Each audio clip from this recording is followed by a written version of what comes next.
बताना चाहता हूं कि ब्रिज कैंडी, लीलावती, रिलायंस का जो हॉस्पिटल है, हिंदुजा हॉस्पिटल, सैफी, मसीना, ऐसे बड़े बड़े हॉस्पिटल में आप फ्री इलाज कैसे करवा सकते हो। महाराष्ट्र की गवर्नमेंट की एक स्कीम है जिसका नाम है महाराष्ट्र पब्लिक ट्रस्ट एक्ट 1950। ये एक्ट के हिसाब से इन हॉस्पिटल्स को 20% बेड रिजर्व रखना है पुअर गरीब पेशेंट्स के लिए। पुअर गरीब का डेफिनेशन ये है कि एनीवन जिसकी इनकम 85,000 के नीचे है वो गरीब है और उसको फ्री इलाज देना है इन हॉस्पिटल्स को। ऐसे 444 हॉस्पिटल्स हैं महाराष्ट्र के अंदर जो चैरिटेबल ट्रस्ट के हॉस्पिटल हैं।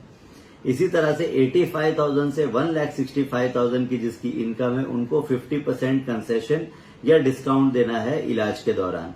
इन हॉस्पिटल आप शॉक हो जाएंगे अगर हॉस्पिटल्स के आप नाम सुनेंगे तो इसके अंदर ब्रिज कैंडी है, लीलावती है, मसीना है, सैफी है, हिंदुजा है, रिलायंस का हॉस्पिटल है, भाटिया हॉस्पिटल है, ऐसे कर करके टोटल 444 हॉस्पिटल है महाराष्ट्र में।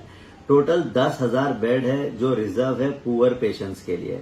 मुंबई के अंदर टोटल 1700 बेड है, 1756 बेड है जो रिजर्व है पुअर पेशेंट्स के लिए। पुअर का मैंने आपको डेफिनेशन बताया, 85,000 से नीचे फ्री इलाज है।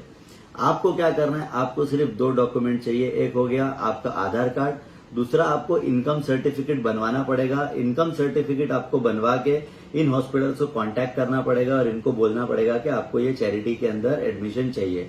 अगर आपको कोई भी दिक्कत आती है इस दौरान तो मैं स्क्रीन के ऊपर आपको जो ईमेल आईडी दिखा रहा हूं इस पे आप ईमेल कर सकते हो। ये चैरिटी कमिश्नर के ईमेल आईडी है, चैरिटी कमिश्नर ऑफिस के, और आप उनकी हेल्प। जैसा कि मैंने आप लोगों को बताया, लीलावती, ब्रिज कैंडी, पुणे के अंदर Ruby hall clinic, Jahangir hospital, इतने बड़े बड़े हॉस्पिटल आपको फ्री इलाज क्यों देंगे, आपके मन में सवाल आया होगा। तो आप समझिए गवर्नमेंट इन हॉस्पिटल को सब्सिडी देती है।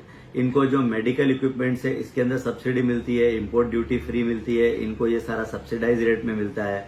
इनको गवर्नमेंट लैंड फ्री में देती है या कम रेंट में देती है। जैसे मैं आपको जानकारी दे दूं, जो रिलायंस का हॉस्पिटल है अंधेरी 4 बंगलो में और सुश्रुत जो हॉस्पिटल है, इन दोनों हॉस्पिटल को जमीन का जो रेंट है, साल भर का रेंट सिर्फ 1 रुपया है। अंधेरी में वेस्ट में 4 बंगलो के अंदर जो हॉस्पिटल है उसका रेंट साल का सिर्फ 1 रुपया है।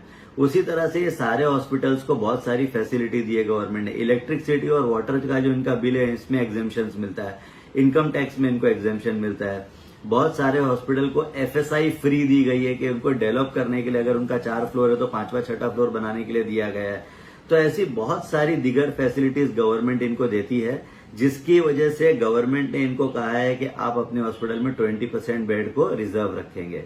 तो आपको ये फ्री में नहीं मिल रहा है, आपका हक है, सरकार ने इनको बोला है और ये फैसिलिटी आप अवेल कर सकते हो। ऐसा लगता है कि सब्सिडी सिर्फ जेएनयू या गरीब लोग ही लेते हैं, ऐसा नहीं है। सब्सिडी बड़े बड़े हॉस्पिटल भी लेते हैं। आपको आगे बताना चाहता हूं कि महाराष्ट्र स्टेट हेल्थ डिपार्टमेंट की रिपोर्ट आई थी जिसमें यह कहा गया था कि जसलोक, ब्रिज कैंडी और बॉम्बे हॉस्पिटल ने सिर्फ 4.5% पेशेंट को ही ट्रीट किया है, अगेंस्ट 20% जो पुअर पेशेंट को उनको ट्रीट करना था। इसके अलावा कैग की रिपोर्ट आई है, महाराष्ट्र कैग की रिपोर्ट, वो ये कहती है कि बॉम्बे के 11 बड़े हॉस्पिटल ने अपनी जिम्मेदारी गरीब पेशेंट के तौर पे नहीं निभाई। जो उनको गरीब पेशेंट्स के लिए करना चाहिए था, पुअर पेशेंट के लिए करना चाहिए था, उन्होंने एज ए चैरिटेबल हॉस्पिटल वो नहीं किया। इसके अलावा बॉम्बे, हिंदुजा, सैफी और लीलावती हॉस्पिटल, ये 4 हॉस्पिटल को गवर्नमेंट ने एक्स्ट्रा एफएसआई दी थी, जिनको एक्स्ट्रा फ्लोर बनाने के लिए दिया गया था, एक्स्ट्रा स्पेस बनाने दिया गया था सेम स्ट्रक्चर के अंदर। उसके बाद उनसे यह करार हुआ था कि वो 30% पेशेंट को ट्रीट करेंगे, 20% की जगह बढ़ा के उसको 30% कर दिया जाएगा, लेकिन वो भी 20% पेशेंट को ही कंटिन्यू उन्होंने रिजर्व रखा बेड के लिए। तो ये सारी बातें जो है कैग, हेल्थ डिपार्टमेंट और चैरिटी कमिश्नर ऑफिस की रिपोर्ट। अब आप ये सोच रहे होंगे कि इतना सारा कुछ पुअर पेशेंट के लिए करेंगे तो ये हॉस्पिटल पैसे कैसे कमाएंगे। तो इनको सिर्फ 20% बेड ही रिजर्व करना है, जो कि मोस्ट ऑफ द हॉस्पिटल वो भी नहीं कर रहे हैं। 80% बेड के ऊपर ये मार्केट रेट के हिसाब से पैसा कमाने वाले हैं, तो आपको ये समझना पड़ेगा। दूसरी बात, एक जो चैरिटी कमिश्नर ऑफिस के से जो डेटा आया था, जो हिंदुस्तान टाइम्स की रिपोर्ट में मैंने पढ़ा हूं, उसके अंदर ये कहा गया है कि पिछले 11 साल के अंदर 70 लाख पेशेंट को ठीक किया गया, जो चैरिटी पुअर पेशेंट थे उनको इन हॉस्पिटल्स में, 444 हॉस्पिटल्स में। उसमें से बॉम्बे के अंदर सिर्फ 4.5 लाख पेशेंट को ही ठीक किया गया। बॉम्बे के अंदर 17% बेड है और सिर्फ 6% पेशेंट को ठीक किया गया है।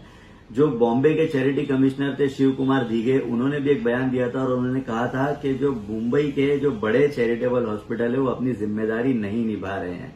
आउट ऑफ 10,000 बेड जो है बॉम्बे के अंदर 1700 बेड से ज्यादा है, लेकिन बॉम्बे के अंदर सिर्फ 6% पेशेंट को ही ठीक किया जाता है।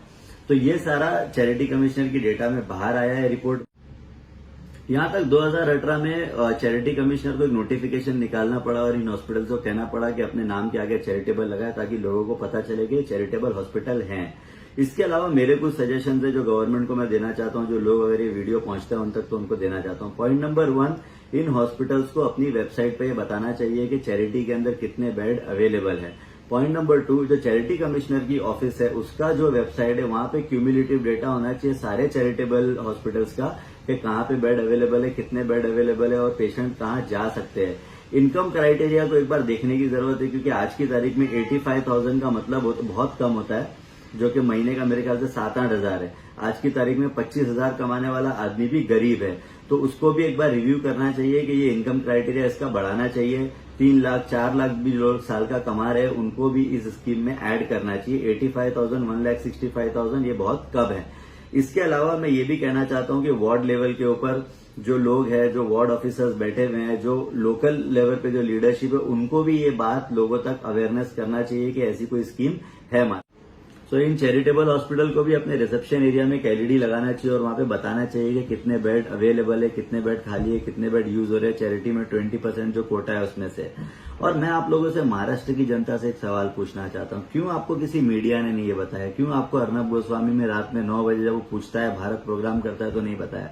क्यों आपको मीडिया वाले ये नहीं बता रहे? क्यों आपका नगर सेवक एमएलए एमपी आपको ये बात नहीं बता रहा है? क्यों सत्ता में बैठे लोग नहीं बता रहे? क्यों अपोजिशन लीडर नहीं बता रहे? क्योंकि यह आपकी काम की बात है। आपको इंटरेस्ट नहीं इन बातों में, आपको इंटरेस्ट है पाकिस्तान, चाइना, इंडिया, वॉर, मंदिर, मस्जिद, ये सब में।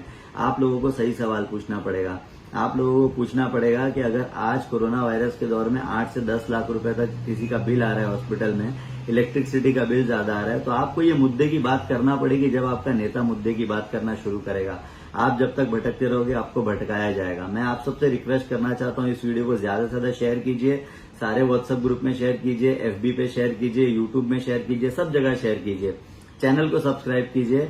आने वाले वक्त में मैं ऐसे बहुत सारे वीडियो लाऊंगा जो गवर्नमेंट की वेलफेयर स्कीम के बारे में, चाहे वो महाराष्ट्र गवर्नमेंट हो चाहे वो सेंट्रल गवर्नमेंट हो। मैं आप लोगों से विदा लेता हूं। आप लोग इस चैनल को जरूर सब्सक्राइब कीजिए और नोटिफिकेशन का बेल आइकन दबाइए। Thank you.